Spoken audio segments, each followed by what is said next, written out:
በቸርነት ብዛት ወደ ቤት እንገባለን።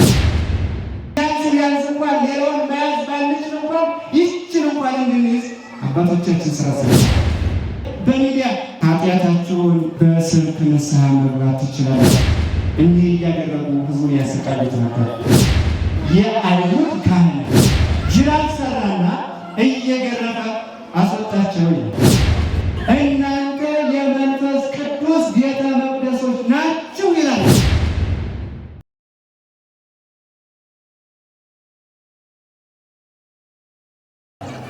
ሶስተኛውን ሳምንት እየያዝን ነው። በቅድስት ቤተ ክርስቲያናችን አጠራር በቅድስት ቤተ ክርስቲያናችን ስያሜ ምኩራብ ይባላል። በዚህ ቀን አምላካችን መድኃኒታችን ኢየሱስ ክርስቶስ ለስም አጠራሩ ክብር ምስጋና ይግባውና ቤተ መቅደሱን ያነጻበት ቀን ነው። ስለዚህ የማንጻት ቀን ተብሎ ይጠራል ማለት ነው። ቅዳሴ ላይ የነበራችሁ ያስቀደሳችሁ ወንጌል ሲነበብ ሰምታችሁታል። በዮሐንስ ወንጌል ምዕራፍ 2 ላይ ከዚህ በኋላ የአይሁድ የፋሲካ በዓል ደረሰ ወይ ጀምሯል አይደለ? በዚያን ጊዜ ጌታችን መድኃኒታችን ኢየሱስ ክርስቶስ ወደ ቤተ መቅደስ ወጣ ይላል። ወደ የት ወጣ? ወደ ቤተ መቅደሱ ወጣ። ወደ ቤተ መቅደሱ ሲወጣ ደግሞ በቤተ መቅደሱ ዙሪያ ተቀምጠው አገኛቸው። ቤተ መቅደሱ ገበያ ሆኖ አገኘው። ያን ጊዜ ጅራፍ አውጥቶ ሁሉንም እየገረፈ አስወጣቸው ይለናል። ቤቴ የጸሎት ቤት ትባላለች፣ እናንተ ግን የነጋዴ ቤት አደረጋችሁት። ስለዚህ የአባቴን ቤት የንግድ ቤት አታድርጉ። ምን አድርገውት ነበረ? የንግድ ቤት አድርገውት ነበረ። መሸጫና መለወጫ አድርገውት ነበረ። ምንድነው ምክንያቱ ግን? ቤተ መቅደሱን ገበያ ለማድረግ የፈለጉበት ምክንያቱ ምንድነው ስንል ቅዱስ ዮሐንስ አፈወርቅ እንዲሁ ላይ ይነግረናል። ገና ከጥንት እግዚአብሔር አምላካችን አባቶቻችን እስራኤልን በሙሴ መሪነት ባሕረ ኤርትራን ከፍሎ ከግብፅ አውጥቷቸዋል። ከየት አውጥቷቸዋል? ከግብፅ። ከዚያ ከባርነት ሀገር ከመከራ ሀገር አውጥቷቸዋል። እስራኤል ግን ከግብፅ ሲወጡ እነሱ ከግብፅ ሊወጡ በልባቸው ተሸክመውት የመጡ የግብፅ ልምድ ነበረ። ለጣዖት መስገድ፣ ፈጣሪ ላልሆነ ለሰው ልጅ ጥቅም ለተፈጠረ ነገር መንበርከክ፣ ላሞችን፣ በሬዎችን፣ በጎችን ለጣዖት መሰዋት፣ ይህንን በልባቸው ተሸክመው ወጥተው ነበረ። እግዚአብሔር አምላካችን ሊቀ ነቢያት ሙሴን ሕግ የምሰራልህ ነኝና ሕዝቡ የሚተዳደርበት ሕግ የምሰጥህ ነኝና ወደ ደብረ ሲና ተራራ ውጣ ብሎ ሊቀ ነቢያት ሙሴን ወደ ተራራ ሲያወጣው ሊቀ ነቢያት ሙሴን ሕጉን እየጻፈ ከእግዚአብሔር እየተማረ 40 ቀን ሙሉ በተራራው ሲቆይ እስራኤል በልባቸው ተሸክመውት የወጡትን ልምድ በተግባር መስራት ጀመሩ። ምን አደረጉ? የጥጃ ምስል አቁመው ይላል። የምን ምስል? ምማና የጥጃ ምስል አቁመው ለዚያ መንበርከክ ጀመሩ። ከሰማይ መና ያወረደላቸውን አምላክ ረሱት። ከዓለት ውሃ ያፈለቀላቸውን አምላክ ረሱት። ባህር የከፈለላቸውን በሰባት ደመና ጋርዶ ያወጣቸውን አምላክ ረሱትና እነሱ ለሰሩት ለእጃቸው ስራ መንበርከክ ጀመሩ። መሰዋት ጀመሩ። ስለዚህ እግዚአብሔር አምላካችን ይህን ካየ በኋላ እነሱ ለጣዖት እየሰዉ እንዳይጎዱ ምን አለ? በሊቀ ነቢያት በሙሴ አድሮ ሕዝቡ ወደ ቤተ መቅደሱ እየመጡ ወደ ደብተራ ኦሪት እየመጡ ለእግዚአብሔር መስዋዕት እንዲሰዉ እግዚአብሔር አምላካችን ስራ ሰራላቸው። ስለዚህ ይሄ ልምድ ሆኖ ለእግዚአብሔር ላሞችን፣ በሬዎችን፣ በጎችን፣ ርግቦችን፣ ዋኖሶችን እየሰዉ እየኖሩ እያለ ቅዱስ ዮሐንስ አፈወርቅ እንደሚነግረን ካህናቱ ፍቅረ ነዋይ ያደረባቸው በገንዘብ ፍቅር ልባቸው ተቃጠለ ነው። ያን ጊዜ ምን አደረጉ መሰላችሁ? ነጋዴዎችን ወደ ቤተ መቅደሱ ግቢ ውስጥ አስገቡና በዚያ ውስጥ የንግድ ቤት እንዳደረጉ አደረጉት። መስዋዕት ሊሰዋ የመጣውን ሕዝብ እነሱ ከዋጋው በላይ እየሸጡለት ገንዘቡን ከካህናቱ ጋር ይካፈሉ ነበር። አንዳንዶቹ ቤተ መቅደሱ በእስራኤል ውስጥ የነበረው ቤተ መቅደስ አንድ ብቻ ነበርና ብዙ አማኝ ከሩቅ ቦታ በሬ በግ ይዞ ሲመጣ መንገድ ላይ ሲሰነብት በጎቹ በሬዎቹ ምግብ ሲያጡ ይከሳሉ አይደለም? ያን ጊዜ ወስዶ ወደ ቤተ መቅደሱ ለመስዋዕት ተቀበሉን ለእግዚአብሔር ነው ያመጣሁት ሲል ምን ይሉታል? ይህንንማ እግዚአብሔር አይወደውም፣ ምክንያቱም አልሰባም አልወፈረም። እግዚአብሔር የማይፈልገውን ነገር ለምን ታመጣለህ? እግዚአብሔር ያልሰራውን እነሱ ለራሳቸው ፍላጎት ያዘጋጁትን ጥቅስ እየጠቀሱ ለምን እንዲህ አይነት ታመጣለህ? እና ምን ላድርግ? መንገዱ ሩቅ ከመሆኑ የተነሳ እኮ መንገድ ላይ ተሳብኝ ከቤት እኮ ይዤው ስወጣ የሰባ የወፈረ ነበር፣ ምን ላድርግ ሲላቸው ምን ይሉታል? ቅንነቱ ካለ ለእግዚአብሔር መስጠት ከፈለግ ከእኛ የሰባ የወፈረ ስላለ ይህንን እንግዛና ሌላ ገዝተህ ለቤተ መቅደሱ ስጥ። እርሱ ያመጣውን በርካሽ ይገዙትና እርሱ በውድ ገዝቶ ሌላ ይሰጣቸዋል። እንዲህ እያደረጉ ህዝቡን ያሰቃዩት ነበር። የአይሁድ ካህናት እግዚአብሔር ከልባቸው የሌለ በቤተ መቅደስ ውስጥ እየኖሩ ቤተ መቅደሱን የማያውቁት እግዚአብሔርን የማያውቁት የአይሁድ ካህናት። ስለዚህ ጌታችን መድኃኒታችን ኢየሱስ ክርስቶስ ወደ ቤተ መቅደሱ ሲሄድ ምን አድርገው ታገኛቸው? ምዕመናን ምን ነበር ያልኳቸው? የንግድ ቤት አይደለ? ቤተ መቅደሱ እግዚአብሔር የሚመሰገንበትን መላእክት የሚወርዱበትን የሚወጡበትን እኛ ወደ እግዚአብሔር አልቅሰን ፍላጎታችን ጸሎታችን የሚሰማበትን ያንን ቤት የንግድ ቤት አድርገውት ነበር። ስለዚህ ጌታችን መድኃኒታችን ኢየሱስ ክርስቶስ ምን አላቸው? ጅራፍ ሰራና እየገረፈ አስወጣቸው ይላል። ምዕመናን ጌታችን መድኃኒታችን ኢየሱስ ክርስቶስ ወደ ቤተ መቅደስ ብዙ ጊዜ ገብቷል። ገና በተወለደ በ12 ዓመቱ ወደ ቤተ መቅደስ ሄዶ ነበር መድኃኒታችን ኢየሱስ ክርስቶስ። ያን ጊዜም የንግድ ቤት አድርገውት ነበር። ነገር ግን ያን ጊዜ አላስወጣቸውም፣ አልተናገራቸውም፣ ዝም ነው ያላቸው። እግዚአብሔር ስራ የሚሰራበት ጊዜ ስላለው ለእግዚአብሔር ምን አለው? ምዕመናን ምን አለው አልኳችሁ? ስራውን የሚሰራበት ጊዜ አለው።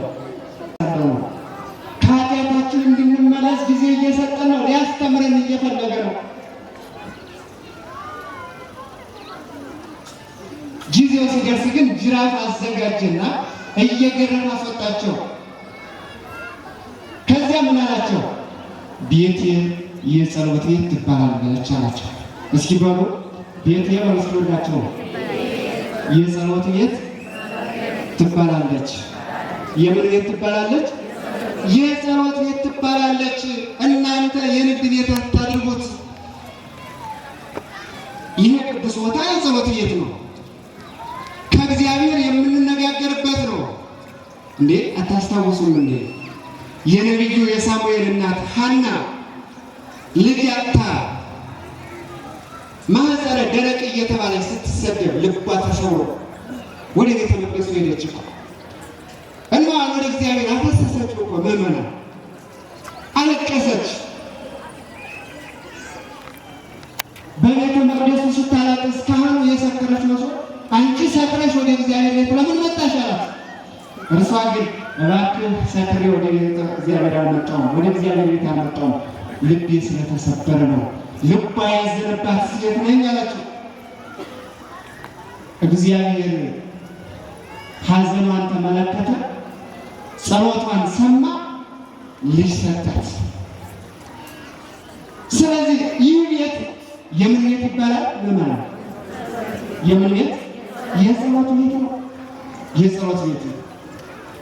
እኛ ሁላችን ወደዚህ ቦታ ስንመጣ አውቀን መምጣት በፍትሐ ነገሥታችንም አንቀጽ 1 ላይ ስለ ቤተ ክርስቲያን በተጻፈው ነገር ላይ እንዲህ ነው የሚለው ወቤተ ክርስቲያን ተሳኮ መካነ ነገር ዳይም የቤት ቤተ ጸሎት ቤተ ክርስቲያን ነው። እስኪ የነገር ቤት አይደለችም። የምን ቤት ናት? የጸሎት ቤት ናት። ስለዚህ ማንኛውም ክርስቲያን ወደዚህ ቤት ሲመጣ ከእግዚአብሔር ጋር ለመነጋገር ለጸሎት ካልሆነ በቀር ማንም ዝም ብሎ እንዳይመጣ ስራ ተሰርቷል። ቤተ መቅደስ እኮ ወደዚህ ቤት እኮ ስንመጣ ራሱ ስርዓት አለው። ምዕመናን ወአንሰበው በብዛ ምሕረትከ ወአንሰበው ውስተ ቤትከ በብዛ ምሕረትከ ወሰግድ ውስተ ጽርሐ መቅደስከ እኔስ በቸርነትህ ብዛት ወደ ቤትህ እገባለሁ። በእርሱ በምን ብዛት? በቸርነትህ ብዛት ወደ ቤትህ እገባለሁ። ቢያንስ እንኳን ሌላውን መያዝ ባንችል እንኳን ይህችን እንኳን እንድንይዝ አባቶቻችን ስራ ሰርተዋል። በቸርነትህ ወደ ቤትህ እገባለሁ። ስለዚህ ቤት የጸሎት ቤት ናት። እግዚአብሔር የሚመሰገንባት፣ መላእክት ክንፋቸውን ዘርግተው የሚያመሰግኑባት ቤት ናት። አታስታውሱ? አባታችን ያዕቆብ እኮ ይህ ቤት የሰማይ ደጅ ነው አይደል? እስኪ በሉ ይህ ቤት ነው። እስኪ የምን ደጅ ነው? የሰማይ ደጅ ነው። በኦሪት ዘፍጥረት ምዕራፍ 28 ላይ ተጽፎ እንደምናነበው አባታችን ያዕቆብ ከቤርሳቤህ ተነስቶ ወደ ካራን ሲጓዝ መንገድ ላይ መሸበት አይደል? በዚህ አካባቢ መንገድ ስላልነበረ ከመንገዱ እልፍ ብሎ ድንጋይ ተንተርሶ ተኛ እኮ። ድንጋይ ተንተራሰ። ሌሊት አንቀላፍቶ እንዳለ እሱ ከተንተራሳት ድንጋይ ላይ የወርቅ መሰላል ተተክላ። ምዕመናን የምን መሰላል? የወርቅ መሰላል ተተክላ ከምድር እስከ ሰማይ ደርሳ በዚያች መሰላል ላይ ደግሞ መላእክት ሲወጡ ሲወርዱ አየ። ደንግጦ ተነሳና እንዴ ይህ ቦታ እንዴት ያስፈራል! ይህ ቦታ የእግዚአብሔር ቤት ነው፣ እኔ ያላወኩም ነበር። ይህ ደጅ የሰማይ ደጅ ነው። የምን ደጅ ነው? የሰማይ ደጅ። መንግሥተ ሰማያትን የምናይባት ናት እኮ ይህች ቤት። እንዴ መተን እኮ ቁመን እያስቀደስ ተንሥኡ ለጸሎት ይሆናል ዲያቆኑ። ቁመን ሳንቀመጥ አሁንም በየደቂቃው ተንሥኡ ለጸሎት፣ ለጸሎት ተነሱ በርሱ። ለምን ተነሱ? ለጸሎት ተነሱ ይለናል። ሕሊናችን ወደ ሰማይ እንዲያደርግ እኮ ነው። እልፍ ብሎም ደግሞ በሰማይ ያሉ ልብክሙ ልባችሁ በሰማይ ይኑር ይለናል። በየት ይቀመጥባችኋል? በሰማይ። ስለዚህ ምድር ላይ ሆነን ሰማያዊ ሀገራችን እንድንመለከት ይህች ቤተ ክርስቲያን የመንግሥተ ሰማያት መስኮት ናትና፣ የመጀመሪያዋ መንግሥተ ሰማያት ናትና ልባችሁ በሰማይ ይኑር ይለናል። ስለዚህ ምዕመናን ይህች ቤት የሰማይ ደጅ ናት። ይህች ቤት የጸሎት ቤት ናት። ወደዚህች ቤተ ክርስቲያን ስትመጡ እናንተም መምጣት ያለባችሁ ለጸሎት ነው። የሚያስተምረው ለማስተማር፣ የሚማረው ለመማር፣ የሚጸልየው ለመጸለይ፣ ሥጋውን ደሙን ለመቀበል ከሆነ በቀር ለሌላ ነገር አትምጡ። ቤቲቱ የምን ቤት ናት አልኳችሁ? የጸሎት ቤት ናት። መድኃኒታችን ኢየሱስ ክርስቶስ እኮ ተናገረ፣ ቤቴ የጸሎት ቤት ትባላለች፣ እናንተ ግን የነጋዴዎች ቤት አደረጋችሁት። ስለዚህ ጸሎት የሚሰማው ከዚህች ቤት ነውና ምዕመናን ከዚህች ቤት አትራቁ። እስኪ አስቡ። አሁን አንድ መስሪያ ቤት ሂዳችሁ ወይም ደግሞ አንድ መስሪያ ቤት የሆነ ጉዳይ ኖሯችሁ ሰው ልካችሁ ከምታስፈጽሙትና ራሳችሁ ሂዳችሁ ከምታስፈጽሙት የትኛው ነው የሚሻላችሁ? ማለት ራሳችሁ ሂዳችሁ ታስፈጽሙ አይደለም? ሰው ከመላክ ራሱ መሄድ ይሻላል። ስለዚህ ወደ እግዚአብሔር ቤትም እንደዚያ ከቤታችሁ ሆናችሁ ከምትጸልዩት ጸሎት ቤተ ክርስቲያን መጥታችሁ የምትጸልዩትን ጸሎት የሚስተካከለው የለምና። እውነት ነው። ከቤትም እኮ ብንጸልይ እግዚአብሔር ይሰማል። ነገር ግን ከየት ያለው ይመጣል ነው። የት የምንጸልየው ተሰሚነት አለው። ከዚች ቤቴ የጸሎት ቤት ናት ብሎ መድኃኒታችን ኢየሱስ ክርስቶስ ከተናገረላት ከዚች ቤት መተን ስንጸልይ ነው ጸሎት የሚሰማው። ስለዚህ ዛሬ ሐሳውያን በዝተዋል። ብዙ አጥማቂዎች፣ ብዙ ደግሞ ቤተ ክርስቲያንን የሚሳደቡ ቤተ ክርስቲያኒቱ ውስጥ ያሉት ኃጢአተኞች ናቸው። ወደ ቤተ ክርስቲያን አትሄዱ የሚላችሁ ሰው ቢኖር አትስሙ። ቤተ ክርስቲያን የተቀደሰችው በመድኃኒታችን በኢየሱስ ክርስቶስ ደም ነው። የማን ደም ነው የቀደሳት? ነገሩን እስኪ የማን ደም ነው አልኳችሁ? የኢየሱስ ክርስቶስ ደም ነው ቤተ ክርስቲያን የቀደሳት። ዘበንት ያለ ቤተ ክርስቲያን ተጻፋይ ከበውስታው ከመትቀድሳ በደመ ከክቡር በከበረ ደም ፈሳሽነት ተቀድሳት ዘንድ ታነጻት ዘንድ ታጥባት ዘንድ ለቤተ ክርስቲያን ብለን በአደባባይ በጥፊ ተመታላት ይላል። ስለዚህ ቤተ ክርስቲያን በማን ደም ተቀደሰች አልኳችሁ? በክርስቶስ ደም የተቀደሰችውን ቤተ ክርስቲያን የኛ የግለሰቦቹ ኃጢአት የኛ የአገልጋዮቹ ኃጢአት ያረክሳትና ከቤተ ክርስቲያን አተራት። ደግሞ አንዳንድ ሰዎች አሉ አሁን በተለይ በሚዲያ ኃጢአታችሁን በስልክ ንስሐ መግባት ትችላላችሁ የሚሏችሁ ሰዎች ካላችሁ ከማን ቤት እየራቃችሁ ነው? ንገሩኝ። ከእግዚአብሔር ቤት እየራቃችሁ ነው። ስለዚህ እንዲህ የሚሉ ሐሳውያን ካሉ እባካችሁ ማስተዋል ያስፈልጋል። ምዕመናን፣ እግዚአብሔር የሚገኘው ከዚህ ቤት ነው። እግዚአብሔር ያለው ቤት ነው፣ ከዚህ ቤት ነው። በረድኤት ይገኛል። ከዚህ ቤት አለ። አባቶቻችን ስጋው እንደምን ሲፈትቱ በአካል እንፈትተዋለን፣ እንዳስሰዋለን፣ እንበለዋለን፣ እንጠጣዋለን። ስለዚህ በንስሐ በስልክ መግባት ትችላላችሁ። ደግሞ ደውላችሁ ንስሐ መግባት ትችላላችሁ። ቤተ ክርስቲያን አካባቢ ያሉ ሰዎች ኃጢአተኞች ሲሆኑ ቤተ ክርስቲያን አትሄዱ የሚሏችሁ ሰዎች ከእግዚአብሔር እየረዷችሁ ነው። እወቁባቸው። ስለዚህ መድኃኒታችን ኢየሱስ ክርስቶስ ምን አለ? ቤቴ የምን ቤት ትባላለች አላቸው? የጸሎት ቤት ትባላለች። እናንተ ግን የነጋዴ ቤት አትበሉ። ምዕመናን፣ አንድ ነገር ልንገራችሁ። ለእግዚአብሔር የመጀመሪያ ቤተ መቅደስ ልባችን ነው። ምናችን ነው አልኳችሁ? ንገሩ። ምናችን ነው? ልባችን ነው።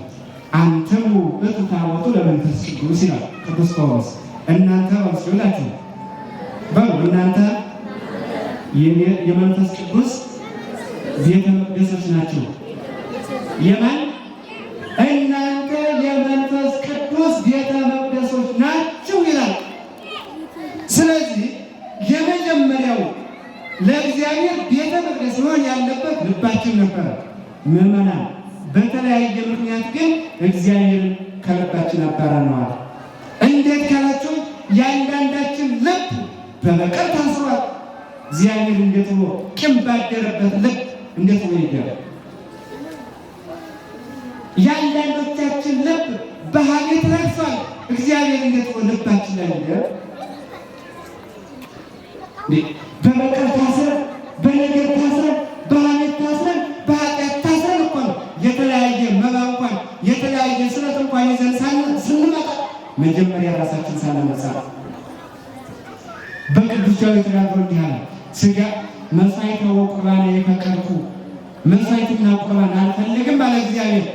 ሥጋ ከአንጸሪተ መጀመሪያ ልብህን ንጹሕ አድርግልኝ ይላል። ምንን ንጹሕ አድርግልኝ? ልብህን ንጹሕ። ስለዚህ ወደዚህ ቤት ስትመጡ ልባችሁ ንጹሕ ይሁን።